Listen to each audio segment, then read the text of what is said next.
DNA replication. DNA replication यहाँ पे सबसे पहले एक डीएनए की स्ट्रैंड को देखते हैं जो कि हेलिकल स्ट्रैंड है, 5' 3' स्ट्रक्चर।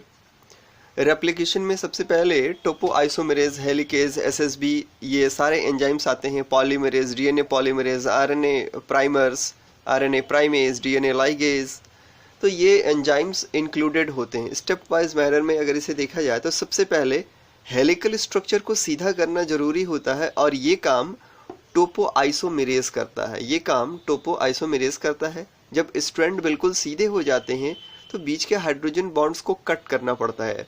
ये काम हेलिकेज एंजाइम करता है। This work is done by helicase enzyme.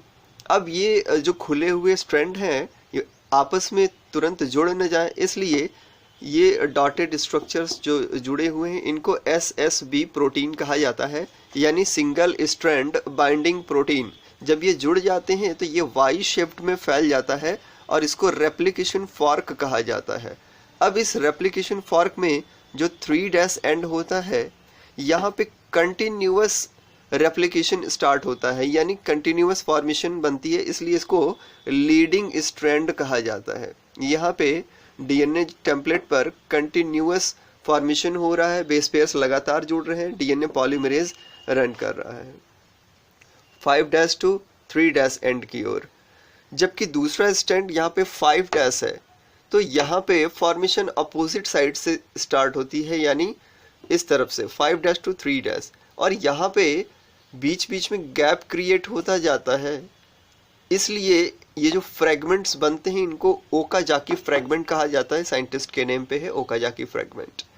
अब ये फ्रेगमेंट्स, इनकी स्टार्टिंग चाहे यहाँ पे हो चाहे यहाँ पे हो, स्टार्टिंग हमेशा आरएनए प्राइमर करता है in the presence of RNA primase. यहाँ भी आरएनए प्राइमर ने ही स्टार्ट किया है और यहाँ भी बार बार आरएनए प्राइमर ही शुरू कर रहा है। फिर बाद में डीएनए पॉलीमरेज 3 उसको स्ट्रैंड को आगे की ओर ले जाते हैं।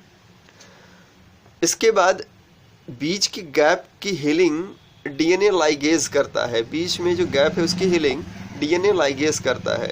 अगर ये एरिया बहुत बड़ा है, 3' to 5', यहाँ पे जो गैप है, अगर ये बहुत बड़ा है तो डीएनए पॉलीमरेज 1 रन करता है और एक गैप तक ले जाता है। सिर्फ एक गैप रहेगा, फिर उसे डीएनए लाइगेज उसकी हीलिंग कर देगा, उसको कंप्लीट कर देगा। तो इस तरह से एक पुराने डीएनए से, पेरेंट डीएनए से 2 नए डीएनए बनते हैं, जिसमें से एक स्ट्रैंड पुराना होता है और एक नया, जो रेड कलर में है वो नया है, जो ब्लू में है वो पुराना स्ट्रैंड है।